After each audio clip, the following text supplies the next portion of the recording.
Sa panahon ng mabilis na impormasyon at kaliwat ka ng balita, kailangan mo ng isang channel na mapagkakatiwalaan, diretso at para sa bayan. Ito ang Balitang Pambansa, ang iyong bagong tahanan ng mainit na issue, tunay na impormasyon at mga balitang hindi mo dapat palampasin. Mula sa mga trending na kaganapan sa social media hanggang sa mga seryosong isyong pambansa. Bantay kami sa bawat sulok ng bansa para sa iyo.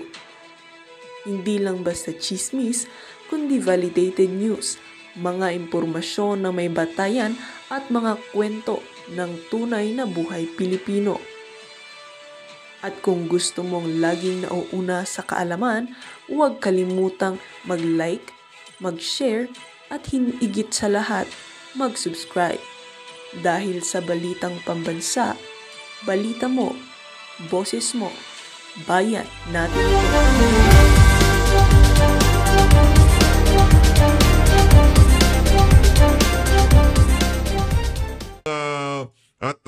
Ating kinuha. No? Ito, halimbawa na lang ho ito mga kababayan. Talaga naman, lahat na lang ho iimbestigahan. Pati ho yung Dolomite Beach, talagang pinagbintangan sa pagbabaha sa Maynila. Ang problema ho kasi dito mga kababayan, imbis na hanapin natin yung mga sandamukal na flood control na binayaran na sambayanan, pagbibintangan natin yung nananahimik na Dolomite Beach dyan sa Manila Bay. Ganyan ho kalakas ang saltik ng administrasyon itong si Marcos Jr. Ito, nung ginawa ang Dolomite Beach, yung tubig ay pinadaan sa sewerage treatment plant para paglabas ng tubig ay malinis. Tama naman, di ba? Alam nga naman palabasin natin yung tubig dyan sa dyan sa Manila Bay kasi gusto nyo mabantot ang Manila Bay. Huwag nang padaanin sa sewerage treatment plant ang tubig. Rekta nang lumalabas yung bantot dyan sa Manila Bay. Tama mali? Oy Artes, makinig ka ha. Bago nyo pagbintangan ang na yan, ang Dolomite na yan, hanapin nyo ho yung mga pond control. Anak ng Petrang Garapata, ang daming pwedeng pagbintangan. Pwede basura, pwedeng hindi maayos na mga kanal na marurumi, di ba? O mga ilog na puno na ng debris, di ba? Bumababaw na yung, di ba nga, linilinis yan mga kababayan. Pagkapanahon ng tag-araw, linilinis yung mga ilog na yan. Tinatanggal yung mga basura dyan. Imbis na pag-usapan natin dito, yung mga hakbang para malinis ang mga estero, malinis ang mga ilog, maisaayos ang pagtatapon ng basura ng ating mga kababayan para maiwasan ang malawakang baha, sisihin natin yung nananahimik na Dolomite dyan sa Manila Bay. Ibang klase ho itong si Romando Artes. Hoy, chairman ng MMDA, makinig ho kayo ha. Wag ho kayo masyadong magpahalata na pati ang Dolomite na yan gagamitin nyo para matabunan ang issue nitong si Lisa. Ang obserbasyon, lalo kapag tag-ulan, ay hindi kayang i-convey. Kaya naiipon. Ano? Yan ang problema mga kababayan. Ngayon, syempre, nagsalita na yung isang congressman, di ba? Nagsalita na siya na iimbestigahan niya yung na yan, Dolomite. Yang naging programa na yan, itong si dati Pangulong Rodrigo Duterte, lahat na lang imbestigahan nyo, lahat na lang siraan nyo, lahat na lang naging programa ni dati Pangulong Rodrigo Duterte, durugin nyo. Walang problema yan, pero hindi pa rin natin matatago ang katotohanan. Ika nga ni Tatay Digong, Dolomite Beach is beautiful, period.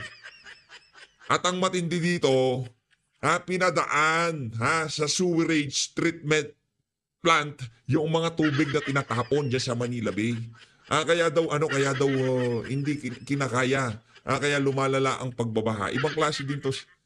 Walang yaho talaga itong si Artes. Okay, kung sa tingin nyo yung nananahimik na Dolomite ang may kasalanan, hindi yung mga flood control na hinahanap ng mga kababayan natin, mag-iisang taon na pagkatapos pinagyabang ni Marcos Jr., yung mga flood control na yun, mapahanggang sa ngayon, di pa rin natin makita. Imbis na hanapin natin yung flood control, sisihin natin yung Dolomite. Heto pa ho mga kababayan. Yan. Ano na naman ba to?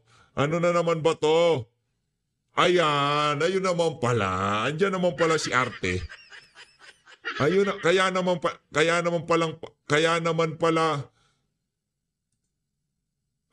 pala ho palong-palong ika nga anong tawag dito? Ipagtanggol ni Artes itong si Kokak sa kadahilan ng ano ho sila, ika nga kita nyo naman ho sa larawan. Sino ba yung nakasalamin dyan sa gilid na yan? Parang kamukha ni Artes. Hindi ko sinasabi si Artes yan na parang kamukha niya. Oh, baka itong si chairman ng MMDA, sabi siguro niya kamukha ako yung kasama sa larawan ni Risa, kaya kailangan banatan ko yung anong tawag dito, yung Dolomite ni Digong. Ito mga kababayan. Ano na naman ba to? Ito si ano? Ano na naman ba to? Oy, Sandro Marcos. Ano na naman bang kabalbalan to? Sandro Marcos qualified to be House Majority Leader Ortega. Oh, boy, siyempre. Kailangan niya ito. Teka lang ha. Ito, papakita ko sa inyo yung nakikita ni Ortega bilang isang qualified, bilang maging majority leader. Papanood ho ako sa inyo. Itong majority leader nitong si Ortega, pakinggan nyo kung magsalita. Game. Malaki ang pagkatiwala na ibinigay namin ng taga Ilocos, ng mga Ilocano. Malaki pa rin ang tiwala na sa amin, sa aming mga kakailian. At sa tingin ko naman pwede kong sabihin na ang dahilan kung bakit pinagkatiwalaan kami makipagserbisyo dito sa Ilocos ay dahil naman maganda ang pagtakbo ng aming trabaho dito. Ano daw?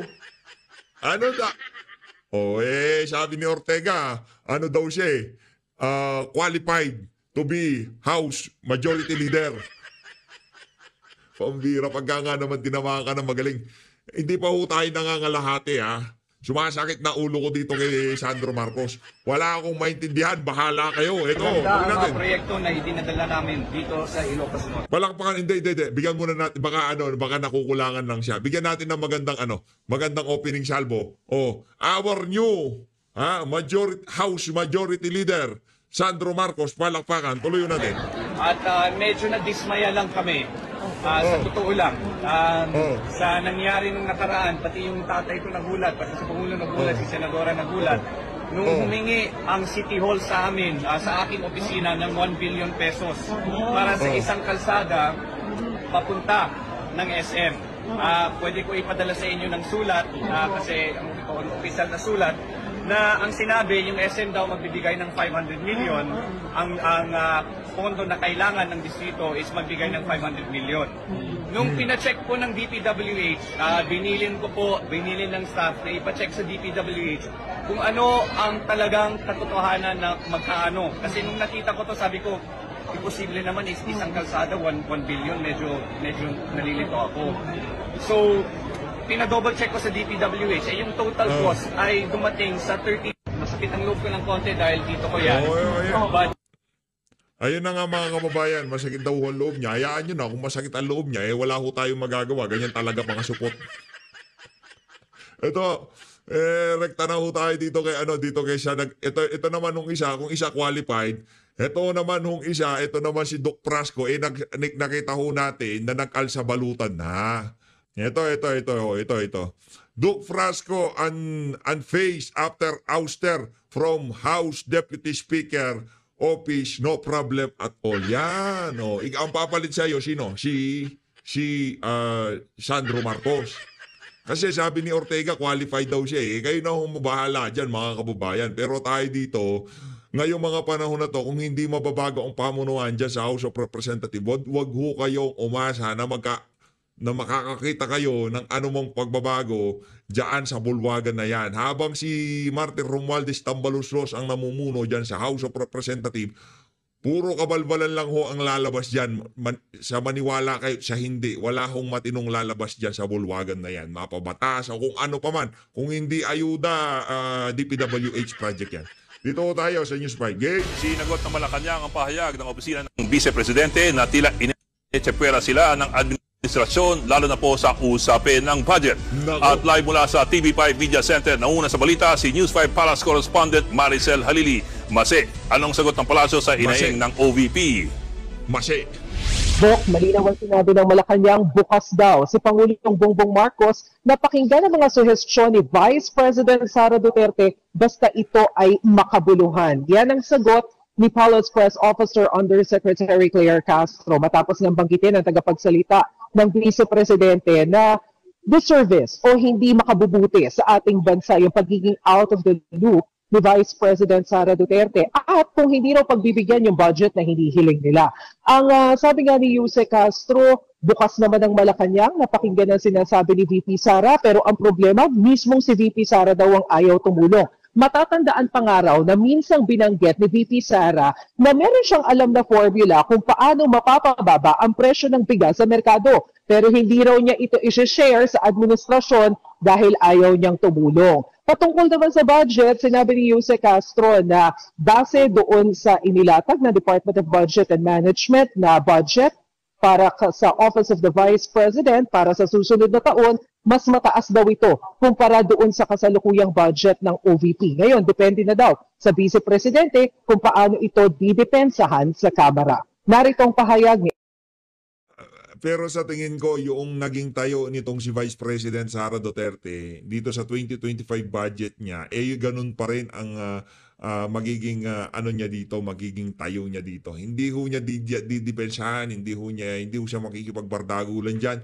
Ilalatag niya kung ano yung mga programa ng OVP, bahala na ho sila ano magagawa natin, di ba? Merong mga may shaltek yung mga congressman dyan sa House of Representatives, di ba? Yung iba, hindi naman natin linalahat.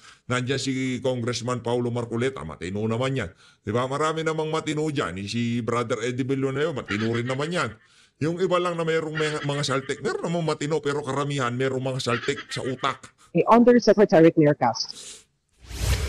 Nagkataon lamang po na hindi niya po ito na ipagtanggol ng maayos sa House of Representatives. So kung ano man po ang naging desisyon ng House of Representatives ng Congress ay hindi na po ito saklaw ng Pangulo.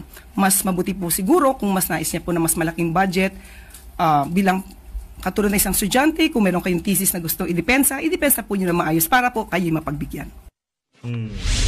Hindi naman, ito ka naman si Auntie Claire, ano na naman kababuyan na naman yan Sa House of Representative, it doesn't matter kung madidepensahan o hindi madidepensahan ni VP Sara. Hindi naman importante kung mapapaliwanag niya o hindi niya mapapaliwanag yung mga programa niya.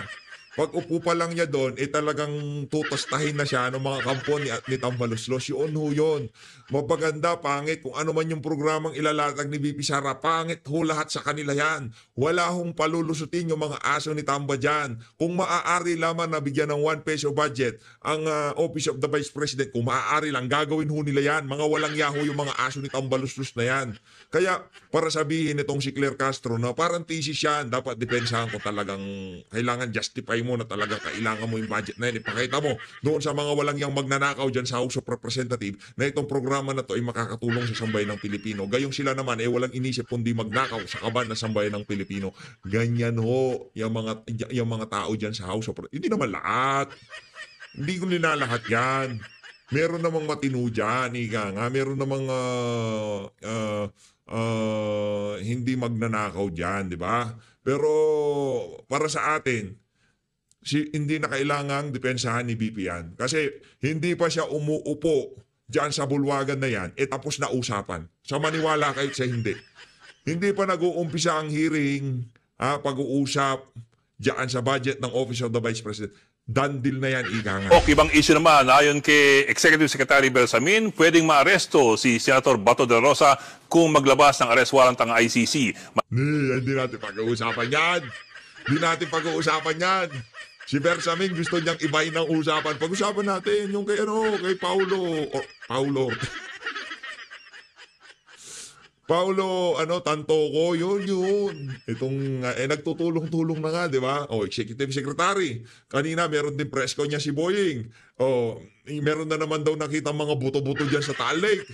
Anak ng toko, pagka pumutok ang Taal, yari kayo dyan. Kung ako sa inyo, ayusin yung mga buhay nyo dyan. May update ba ang palasyo dyan?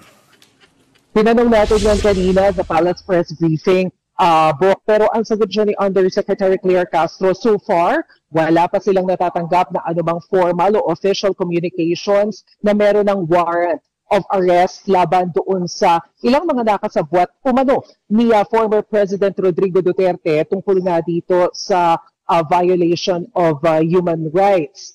Maliban dyan, wala na. Ang labo, no? Violation of the human... Anong violation ng human rights? Yung sugpuin ang ipinagbabawal na droga sa Pilipinas? Ang gera sa kontra illegal na droga ay maduguho talaga yan. Sa maniwala kahit sa hindi, kahit sinong umupo, pagka talagang tinutukan niya yan, magiging madugo yan. Ngayon kung pabanjing-banjing ka lamang, pasinghot-singhot ka lang ng pulburon, well, hindi talaga, bloodless talaga yan kasi pati ikaw, di ba? Napapabalita na bumabanat ka ng pulburonic something, di ba? Oh. Ngayon, kung ikaw ay seryoso, ito sinasabi ko sa inyo, kahit hindi si Tatay Digong, magiging madugo yan. O siguro dito sa generation na to, nakita natin si dating Pangulong Rodrigo Duterte. Sa mga susunod na henerasyon, kung talagang tututukan nila itong droga na to, magiging madugo din yan. Kaso napakapangit na president kung tawagin, yung nangyari na yan kay dating Pangulong Rodrigo Duterte. Ibig sabihin, kung ikaw ay magiging presidente at gusto mong mawala ang ipinagbabawal na pulburon o droga sa Pilipinas, medyo magdadalawang isip ka baka mapadala ka sa dahig na di ba? Baka hindi ka na palabasin sa Villamor Air Base. Merong president nangyari kay Tatay Digong. Ginusto niya lang na maisaayos ang sitwasyon ng ating bayan kaugnay dito sa dito sa napakasalot na illegal na droga na to. Anong inabot niya? Kaya magdadalawang isip ka, tutuloy ko ba to? Baka baka ako dito Ganun, di ba? Yung yari ako dito pagka doon na lang ako sa doon na lang ako sa infrastructure. Na kung saan, kahit anong gawin mo, kahit mag-infrastructure ka, gawin mo yan. Pagka hindi mo tinutukan itong issue ng ipinagbabawal na droga na to, walang magiging progreso sa Pilipinas. Yan hong sinisigurado ko. Naibigay na iba pang detalye ang Malacanang. Although matatandaan natin na mismo ang senador, si Senador Bato de la Rosa, minsan niya nang nasabi na mukhang diversionary tactics ang ginagawang mga paglalabas ng pahayag na ito ng administrasyon para matabunan yung usapin tungkol sa di umano ay pagkakasangkot ni First Lady Liza Marcos sa pagkamatay ng isang negosyante. Okay, Bok. Update naman tayo sa pagbisita ng Pangulo sa Amerika next week. At ano raw dahilan kung bakit hindi kasama ang First Lady? Bukas, magkakaroon ng pre-departure briefing ang Department of Foreign Affairs para ilakad sa mga kapatid natin sa media kung ano-ano nga ba yung magiging agenda ni Pangulong Bongbong Marcos doon sa unang beses na pagharap niya kay US President Donald Trump pagbisita niya sa Washington. Patungkol doon sa dahilan kung bakit hindi makakasama si First Lady Liza Araneta Marcos sa biyaheng ito, wala pang ibinibigay na dahilan dyan ang Malacanang. Ang malinaw, balita ko Maricel, balita ko ito yung mga ito yung mga baka daw hindi si Lisa, ay si Kokak. Kasi si Kokak dapat sasawa. Iba si Lisa, iba si Kokak. Baka bawiin daw yung interview. Hindi siya pwedeng magpakita doon. Baka bawiin yung interview. Uy, Hindi. Kasi, alam nyo kung mabuting lang yan, mabuting babae lang yan si Kokak. Makakaramdam tayo ng yung tipong, hayaan nyo na, kawawa naman, Ang bait ng ali na yun, hayaan nyo na, di ba? Pero, ang sama ng ugali ng tao na yan, sa totoo lang mga kababayan. Ang sama-sama ng ugali ng tao. Alam nyo yung mga matatapobreng babae? Tumbasan nyo ng 100 beses. Kung meron kayong kilalang matapobre, 100 beses na kagaya nun, doon nyo palang matatapatan niyang si Kokak. Sa kasamaan ng ugali. Yun ang sinisigurado natin. Ganyan hong katindi ang ali na yan. Pero ang maganda lang dito, ito lang ho ang bright side kung tawagin dito sa mga kaganapan na to. Ngayon nag-i-enjoy siya na kumpasin itong ganito, o gawin mo yan, o sabihin mo to, o palakihin mong issue na yan, ganito gawin mo, ganito ganyan. Kinukumpas niya lahat ng pwedeng kumpasin sa Malacanang. Pero pagdating ng panahon, wala na sa kapangyarihan ng asawa mo, lahat ng kinukumpasan mo na yan, ilalaglag ka ng mga yan. Okay? Para dito kay Artes, lahat sila, meron kayong kalalagyan pag natapos ang administrasyon na to. Ano yun na lang natin, kumbaga, tuloy-tuloy lang ho tayo. Hindi lang sa pagsuporta sa mga Duterte, sa pagtayo sa kung ano ang tama dito sa bansa na to. Kasi kaya lang naman napapasama itong si dating Pangulong Rodrigo Duterte at si VP Sara kasi sila yung muka ng malinis na pamahalaan, 'di ba? Sila ho yun eh. Maliban sa kanila, wala ho tayo na, si Rodante Marcoleta, nandyan siya, pero yung tipong, yung chance na talaga manalo, makipagbalagbagan dito sa mga walang yang to, si VP Sara talaga ang ating pambatong manok sa 2028 presidential election. Sinabi ng Malacanang na lumabas doon sa report na ibinigay sa kanila ng Department of Foreign Affairs, katuwang yung Philippine Consulate sa Los Angeles na mukha nga daw mali yung ipinost na police report. Ang magpapa 925,000 subscriber ho sa atin, bibigyan ho natin ng hug tsaka kiss. Naku, mag-subscribe na ho kayo. Yak, Kadiri PH. Yung subscribe na ho kayo, konti na lang ho. 70 subscriber na lang. Magwa 125 na tayo. So pag 125, so 75 na lang o edi, di ba? Sa social media patungkol doon sa sinasabing kaugnayan o pagkakasabwat kay FL sa pagkamatay ni Paulo Tantongco, yung negosyante. Ang sabi nga daw ng Philippine Consulate sa LA, yung mga termino daw na ginamit doon hindi naman kadalasang ginagamit ng mga standard term ng Beverly Hills Police Department. So malabo raw na totoo yun. Bok?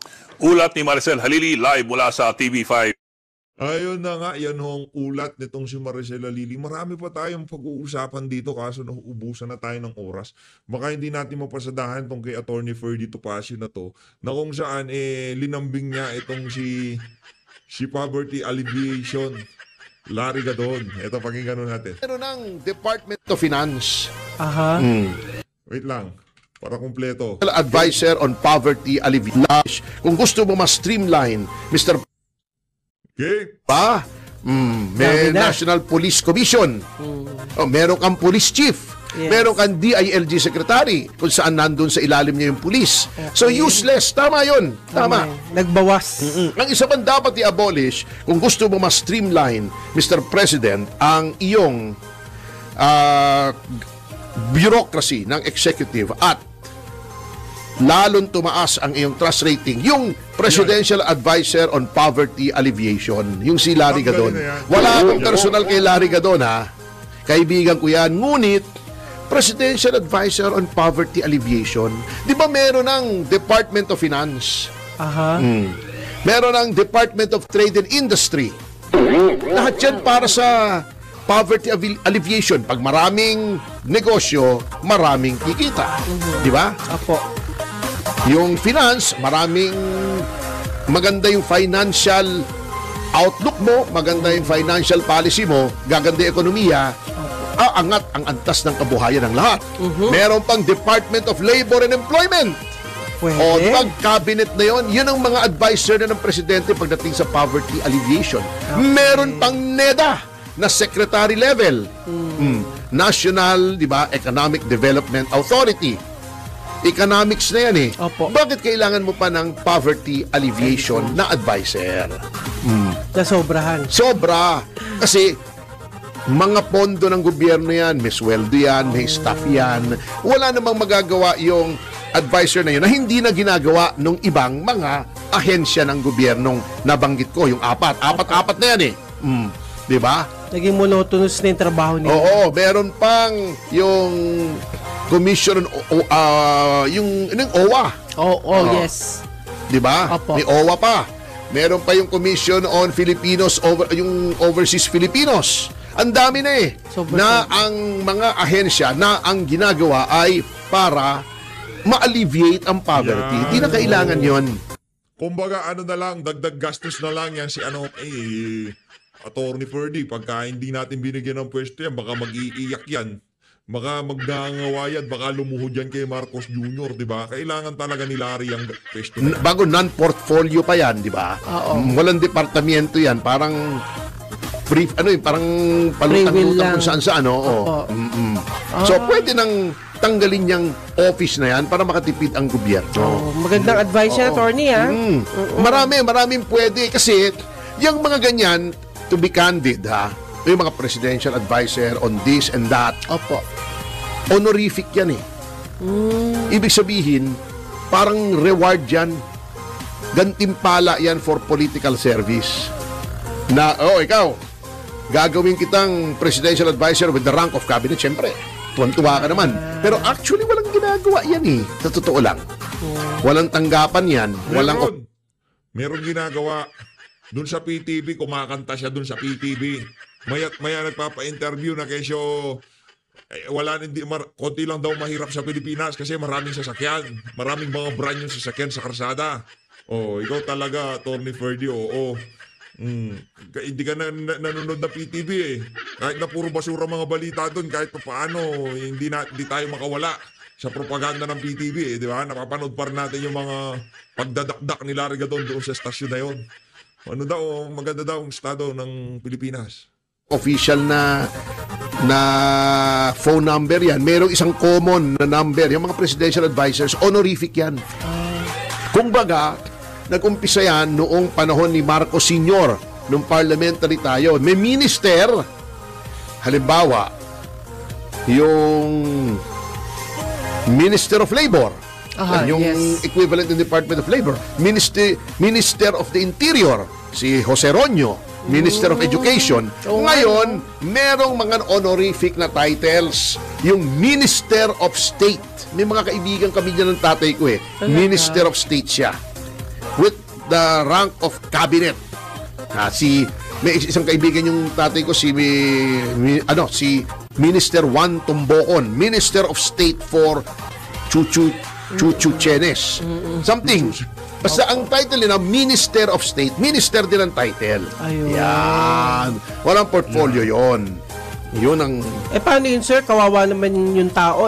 Yung posisyon niya, pwede bang i-transfer sa iba? Hindi. Tanggalin na yung posisyon na yon. Hindi na kailangan yun. Tanggalin na yung mga presidential advisors, dapat i-minimize na yon.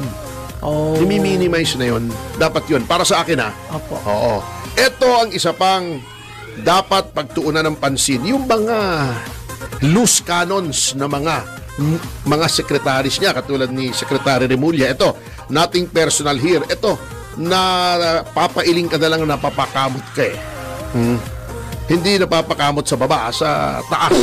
Mahirap yung nagkakamot sa baba eh. Baka may rashes yun eh. Di ba? Baka may... Ano naman suggestion mo? May allergy, di ba? Minsan may kulani o ano. Sa baba, nagkakamot. So, what's your suggestion? Hindi, kita ba to? Sige po. Noong itong si alias Totoy ay biglang lumabas, si Remulla was all over the place. Yeah. Nako, ang mga involved dito ay mga makapangyarihang mga tao, mga general, mga mayayaman, kaya niyang impluwensyahin ang korte. Dapat ito ay gawa ng investigasyon, etc., etc., etc. Ano nangyari? Okay. Kinausap ni Secretary Remulla ang Chief Justice. Sinasabi niya, naku, Sir, delikado tayo rito, ma-impluwensya ito.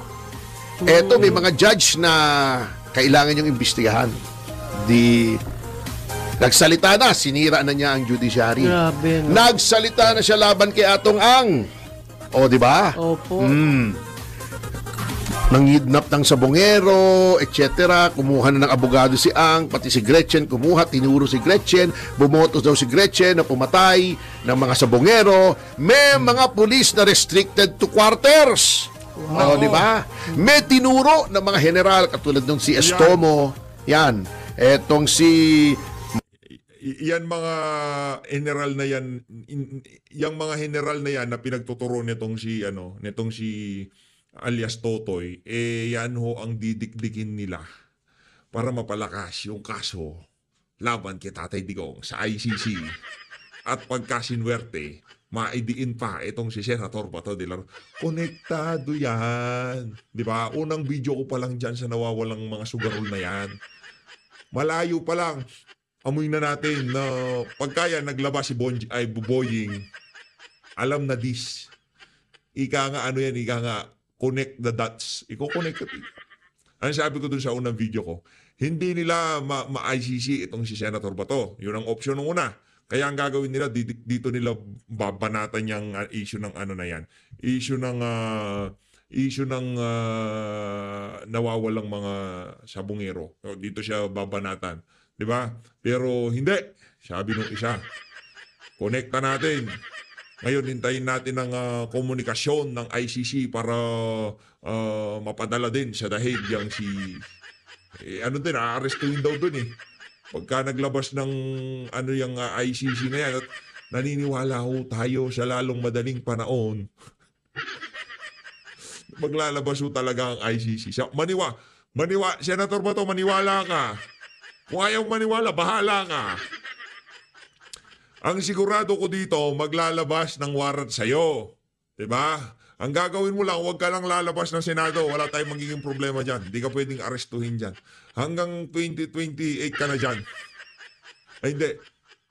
Hindi ka. Kapanalo lang niya, di ba? 28, 29, 31. 2031 ka na dyan. Malinaw, Colonel J. Orapa, di ba? Nagpa-interview tong si Totoy. Kung sino-sino tinuro, pati yung sa PCSO, yung retired Judge Felix Reyes. Tinuro niya, in-involve niya, di ba? Nasira pangalan nitong mga to. Ending. Eto, tingnan niyo yung lumabas sa dyaryo. Sinabi ng Prosecutor General na si Dong Fadulyon, eto, matinutok karir ito eh. Opo. Hindi ito basta sinaksak na lamang as DOJ Opo. na politiko. Okay. Karir ito, he rose from the ranks. Umpisa sa pinakamababa, nag-apply siya diyang kinarir na niya hanggang siya ngayon ay Prosecutor General. Anong sabi ni Prosecutor General Fadulyon? Na ito po ang tama. Ito ang tama. Sabi niya, hindi daw pwedeng kumilos ang DOJ nang walang affidavit itong si alias Totoy o si Julie Patidongan. Bakit nagtatatalak yung Secretary of Justice?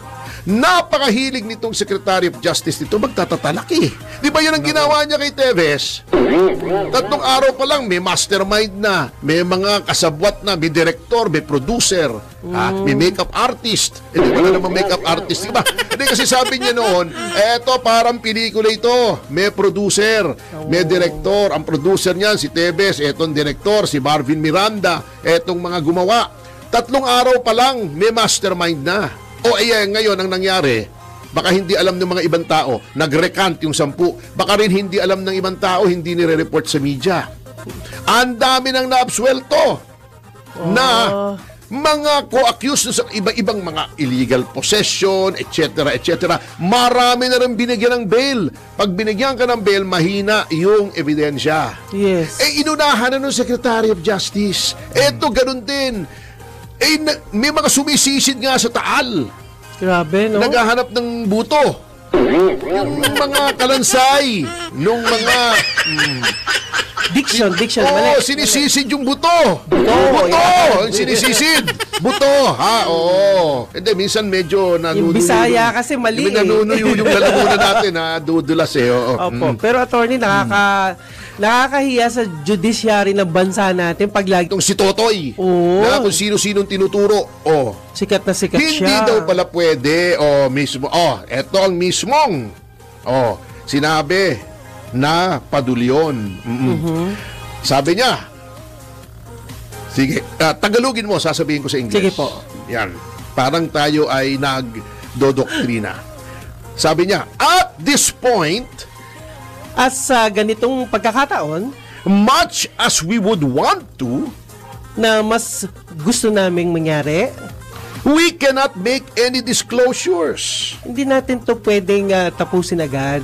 Because all these revelations, dahil sa mga sinabi nito, which are being made, ay ginawa have to be formally presented ay dapat mailagay sa tamang proseso or submitted to us na pwedeng ibigay sa amin in the form of affidavits, sa pamamagitan ng affidavit, and we have yet to see it. Hindi, at dapat makita namin hindi to. pa pala nakikita. And if and when we do see it, At kung kailan namin ay pwedeng makita ito, we still have to evaluate. ay dapat naming busisiin muna. Bakit nagsalita na yung Secretary of Justice? Wala pa palang affidavit ito. Interview lamang. This is lousy criminal investigation. Super lousy. Bago, gusto pang maging ombudsman. Di pag ombudsman yan, di puro kengkoy. Ang criminal investigation, sususpindihin ka ng sususpindihin yan. Hindi pa man lang may affidavit, anak ng teteng na buhay naman to. Ano bang klase ito? Di ba? Yun ang problema. Aside from the fact na hindi ba nakikita, kahihiya, ha? Ikaw ay politikong tao. Ha? Ikaw ay nanilbihan bilang Secretary of Justice. Ibig sabihin, tao ka ng Pangulo. Opo. Ikaw ay may mga anak, mga kapatid na politiko at nasa gobyerno. Pupunta ka sa ombudsman, iimbestigahan mo ang graft. Anong gagawin mo kung halimbawa yung nangyari doon sa anak niya? Yun ang inaakusahan. Anong gagawin mo? Paano kung si Secretary John Vic Remulla ang inakusahan ng anomalya? Paano kung yung anak mong congressman? Anong gagawin mo? Sabihin na natin, hindi ko sinasabing pagtatakpan ni Boying Remulla. Nandito kasi ako sa kanila ni John Vic. Makamali. Ni Boying Remulla. Sabihin mong matuwid na ang kanyang gagawing investigasyon. Halimbawa, si John Vic, inimbestigahan niya. Wala naman talagang nakitang pagkakamali. Dinismiss niya. Opo. Yung kredibilidad mo ang problema. Kaya tama yung pagka-dismiss na yan, kaya mali, pagdududahan ka. Tama. May partido ka. Di ba? Yung yung magdiwang ba yun? Yung sa Cavite, local party. Kaalyado mo, let's say, yung vice-gobernador na ang vice-gobernador yata anak ni sino tong natalo? Si Budots, si Bong Revilla. Kapartido mo yan. Anong gagawin mo? Di ba? Hindi po maaari. Dating kasama mo sa gabinete, tao ni presidente, binaimbestigahan, the first lady, kung ano man yun. Hindi ko sinasabi, theoretical ito, ha? Anong gagawin mo? I-dismiss mo yung kaso. Tao ni Marcos yan masisira ang credibility ng Office of the Ombudsman. Kaya, Mr. President, kung gusto mo magpatuloy ang pagtaas ng trust ratings mo, make the right appointments. Tanggalin na yung mga walang silbi. Tama yan, yung advisor in military and political affairs. Ang daming advisor